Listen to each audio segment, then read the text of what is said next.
Fallout 3 is nearly 17 years old. I know, I'm sorry for reminding you. And for nearly 16 years, folks have speculated that it was never meant to take place in 2277. That maybe, just maybe, it was originally set much closer to the Great War. I know I'm a tad late to the party on this one, but let's talk about it. Was Fallout 3 really meant to take place only decades after the Great War, not centuries? Let's get into it.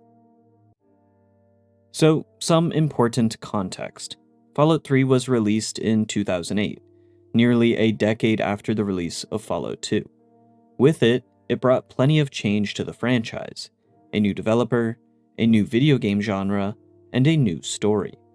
Aside from some moments in the prologue, the majority of Fallout 3 takes place in the year 2277.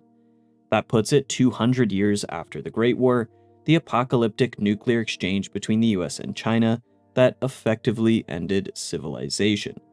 The bombs dropped in 2077 and left behind the scorched, irradiated shell of America that we call the Wasteland. Set in the ruins of Washington, D.C. and its surrounding areas, Fallout 3 drops the player into a harsh and broken world. You emerge from Vault 101, one of the many underground shelters designed to withstand the nuclear holocaust, and find a world where scavenging is still the norm, infrastructure remains crumbled and destroyed, and survival is a constant struggle. Despite this 200-year gap between the start of the game and the Great War, much of the world still feels and functions as though the bombs only fell a few decades ago. It's this strange dissonance between the timeline and the world state that has led some fans to ask a simple question. Was Fallout 3 really meant to take place 200 years after the bombs fell? So, there's a long-running fan theory that Fallout 3 was never originally intended to take place in the year 2277. Instead, it suggests that the game's world was initially imagined to be set much closer to the Great War, maybe just a few decades afterwards, before being pushed forward in the timeline during development. According to the theory, Bethesda originally envisioned a setting that took place, say, 50 to 80 years after the bombs dropped. But in order to include the Brotherhood of Steel and the Enclave, two iconic factions from the classic games, the story had to be set well after those games. That meant jumping the timeline forward into the late 2200s, even if the world they had built didn't quite reflect that much time passing. The result is a setting that, to some players, feels a bit frozen in time, as if folks in the capital Wasteland were just waiting for the Brotherhood of Steel to arrive. And that's the gist of the theory. So, what's the evidence? Let's go over some of it. While the theory might sound like a bit of a stretch at first, there are a few compelling details in Fallout 3 that give it some weight. That is to say that folks have found some clues that suggest the game's world may have been written with a much earlier post-war date in mind. For starters, the capital Wasteland as a region has very little in the way of recorded history in the years between the bombs falling and the arrival of the Brotherhood of Steel. That's over 150 years of regional history that isn't really there. While we learn about the various settlements and factions that have their own history, like the Underworld being founded in the 2220s, or Herald arriving in the 2250s, there isn't much major history regarding the region as a whole. No instances of major factions taking over, no history of an established regional government, and not even any strong warlords trying to take over the region. 200 years is a long time. Surely some major events happened in that time.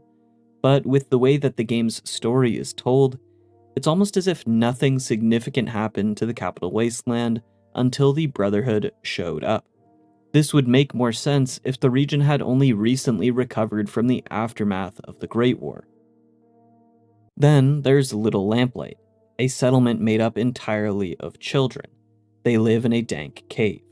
Supposedly, the settlement formed after an elementary school class was caught taking a field trip to the Lamplight Caverns on the day of the Great War. They live there without any adults, passing leadership from kid to kid as older children are exiled to Big Town.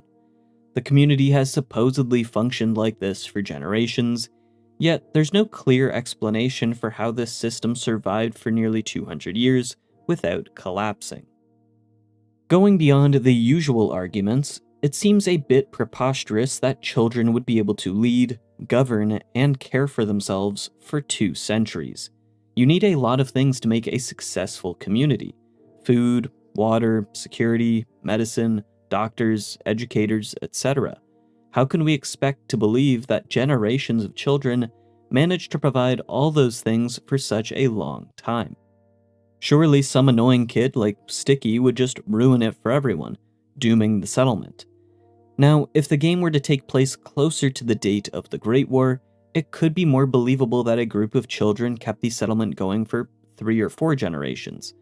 Some real-world countries run by supposedly intelligent people, intelligent adults, haven't even made it to 200 years.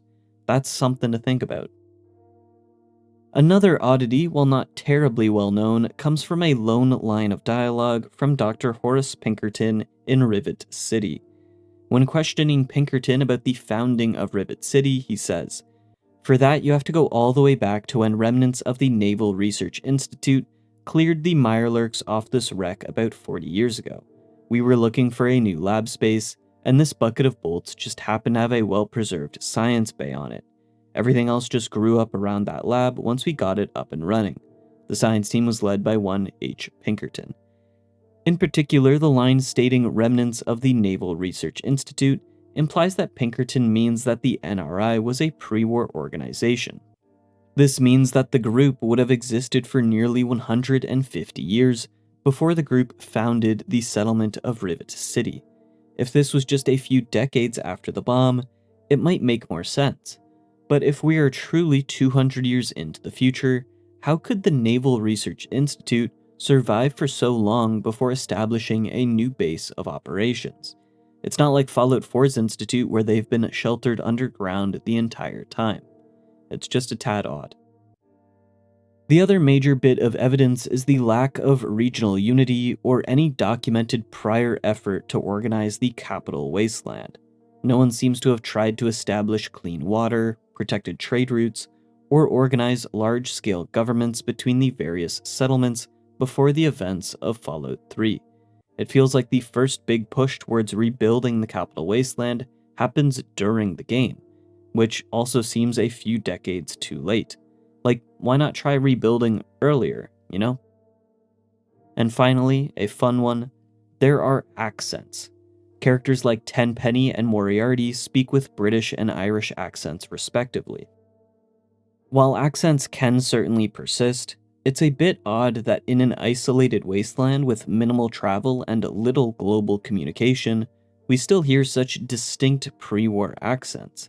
Again, this would make more sense if they, or their parents, arrived in the US just before the bombs dropped, but they clearly didn't, so it makes you wonder when Fallout 3 was really meant to take place. Together, I think these details add up to a world that behaves like it's in the early stages of post-nuclear recovery, not 200 years deep. And that's it for some of the more compelling arguments for this theory. But those aren't the only arguments. So, of course, not every point used to support this theory holds up under closer inspection. Some of the more common arguments in favor of an earlier timeline don't quite work, in my opinion, especially when you compare Fallout 3 to other games in the series. I understand that taking an old theory and viewing it with a future lens is a bit unfair, mostly because those who made the theory couldn't see the future and how future games would be handled, but I say that if it were an effective theory, it should stand the test of time, right? For example, a common argument against Fallout 3's timeline is this idea that radiation should have decayed in the 200 years between the Great War and the game, but everything is still irradiated, so what gives?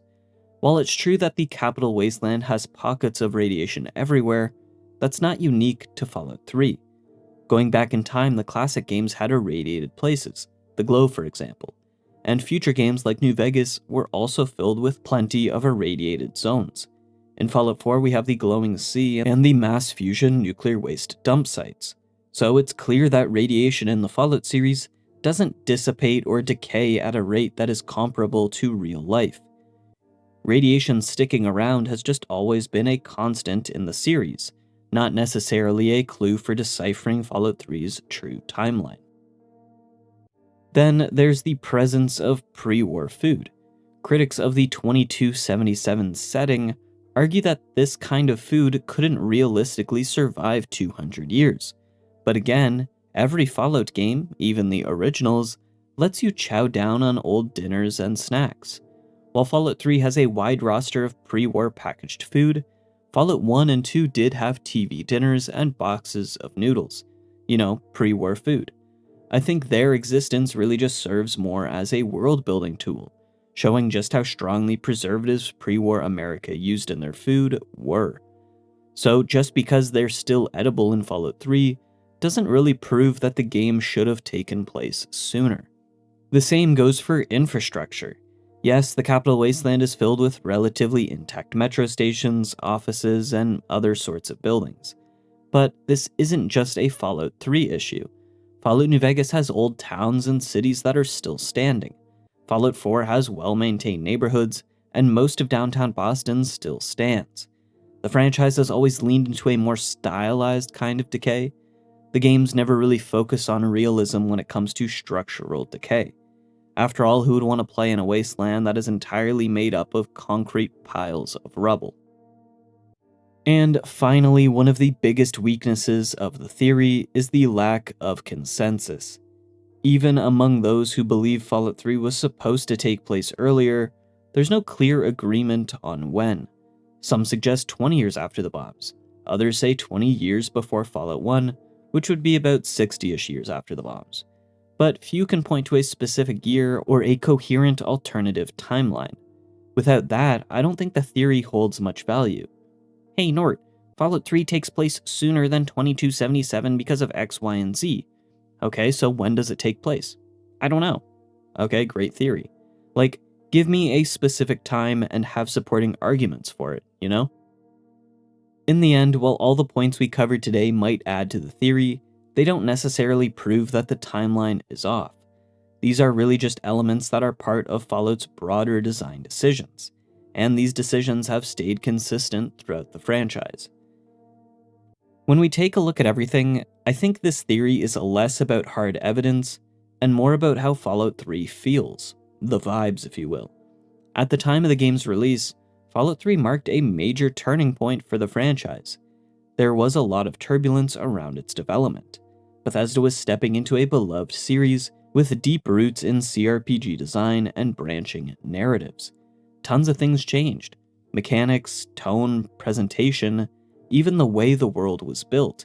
And for many players, myself included, Fallout 3 was the first Fallout they ever experienced. It brought the series to a new generation and set a new standard, even if it also caused some confusion in the process. Because of that, some arguments that might have seemed convincing back in 2008, like the abundance of pre-war food, infrastructure, or radiation, just don't hit the same when later games use those same elements. The things that once felt like contradictions now look more like consistent world building across the series. I do think that Fallout 3 could have taken place in almost any year after the Great War. The story isn't really tied to any particular date. It's not deeply connected to the events of Fallout 1 or Fallout 2 in a way that demands it to be set in 2277. But at the same time, there's not enough evidence to say definitively that it was meant to take place sooner. No developer has ever come out and said, yeah, we originally imagined it taking place in 2150, but had to move the date to fit the Brotherhood and Enclave in. It's just a theory, one that picked up traction over the years because Fallout 3 felt a bit different. And that's really the heart of it. At times, Fallout 3 feels like it's set closer to the bombs than it actually is. But that's really just a result of its design choices, not necessarily because of a retconned timeline. It was always set in 2277, it just didn't always feel like it. That's all from me today, folks. If you liked the video, be sure to share and subscribe. join the Discord. Have a good rest of your day. Cheers. Hey, happy birthday, Nosebleed!